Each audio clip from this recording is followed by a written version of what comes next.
Assalamualaikum. Waalaikumsalam warahmatullahi wabarakatuh. Bapak, bagaimana keadaannya saat ini? Sehat? Alhamdulillah. Sehat. Baik Bapak, karena sehubungan kemarin yang kita bicarakan, saya akan melakukan pendidikan kesehatan kepada Bapak tentang bahaya merokok. Bisa dimulai sekarang Bapak? Boleh.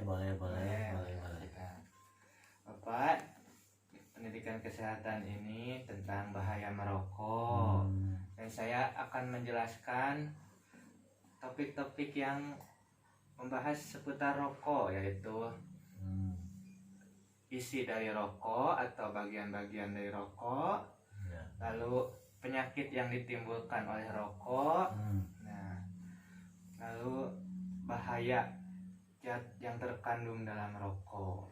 Seperti itu ya Pak. Bapak bisa dimulai sekarang? Bisa, boleh.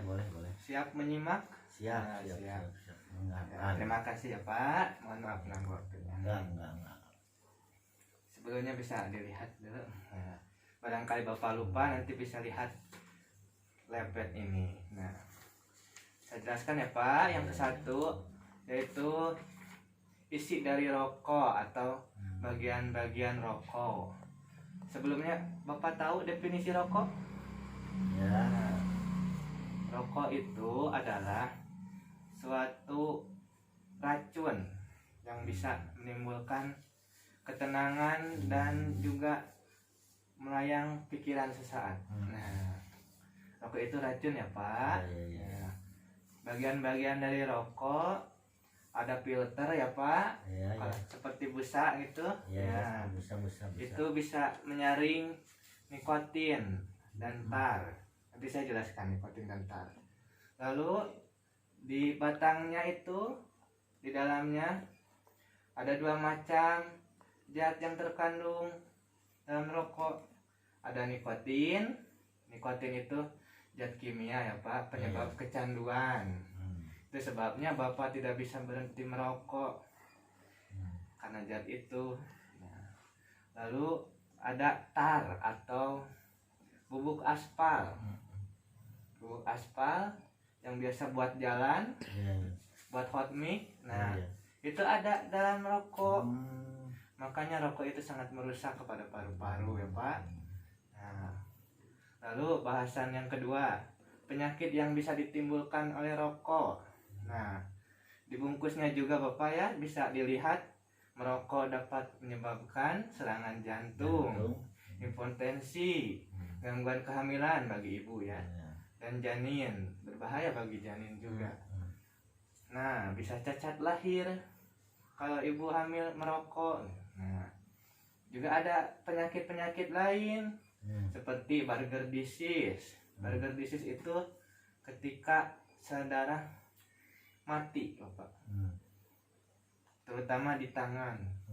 Nanti tangannya akan hitam, tidak bisa digerakkan, dan juga mudah patah.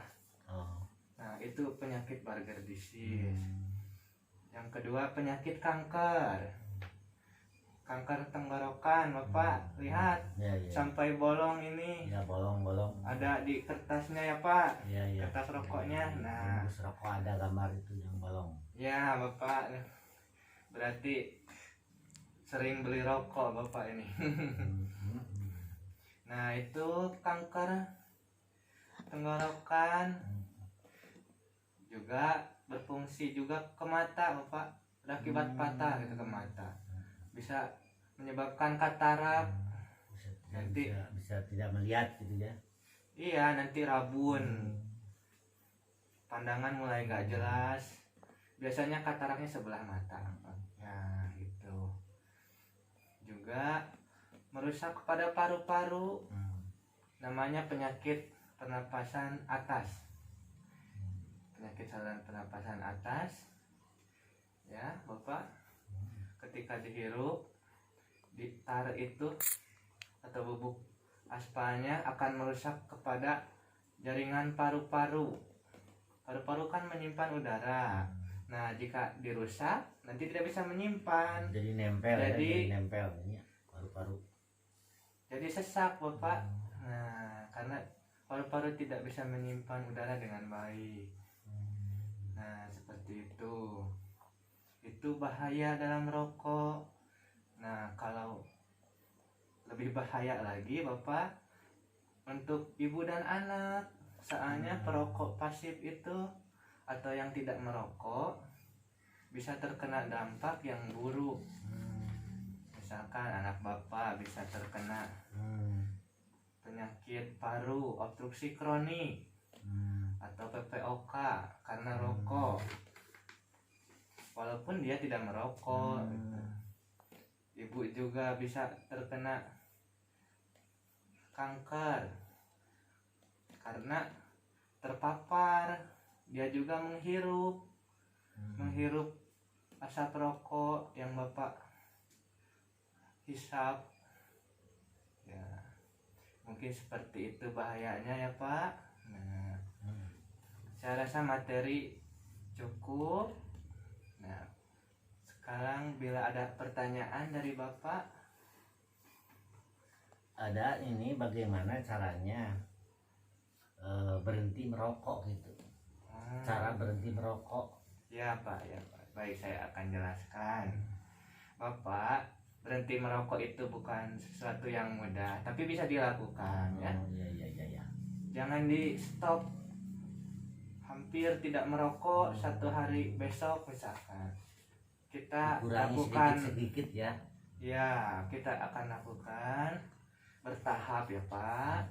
Misalkan Bapak biasanya 2 bungkus atau 24 batang, dikurangi jadi 12 atau mungkin dari 24 bisa 18 batang gitu. Berkurang setiap harinya. Nah, gitu. 12 batang misalkan bisa satu hari 12 batang, besoknya lagi dikurangi jadi 10 batang. Dikurangi lagi besoknya jadi 8 batang. 4 batang, 2 batang, terus sampai 1 batang sehari. Dan niatkan pada diri Bapak bahwa saya akan berhenti merokok. Barulah besoknya setelah bisa 1 hari per batang meninggalkan rokok, ganti dengan permen karet ya Bapak, dikunyah, atau mungkin ada hasrat ingin merokok, ganti dengan permen lagi. Ya, atau Bapak bisa makan cemilan yang Bapak suka gitu, untuk menghilangkan hasrat merokok gitu. Yang terpenting adalah niat Bapak berhenti merokok, seperti itu. Dan juga kurangi jumlahnya bertahap, jumlah rokok yang Bapak hisap ya Pak. Kurangi secara bertahap, jangan serentak besok langsung tidak merokok ya Pak.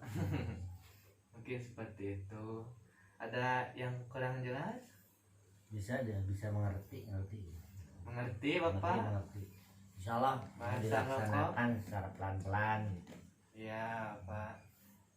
Alhamdulillah jika sudah mengerti, mudah-mudahan bisa diamalkan. Amin, Bisa mengajak amin. teman yang sedang merokok atau perokok aktif, bisa mengajak tidak merokok, seperti itu, agar lingkungan kita kembali bersih, tidak ada perokok. Baik, mungkin segitu yang bisa saya sampaikan. Mohon maaf ya Pak bila ada kekurangan, kesalahan, salah kata, mohon maaf sekali. Terima kasih atas kerjasamanya ya Pak. Iya. Baik, saya tutup. Assalamualaikum warahmatullahi wabarakatuh. Waalaikumsalam warahmatullahi wabarakatuh.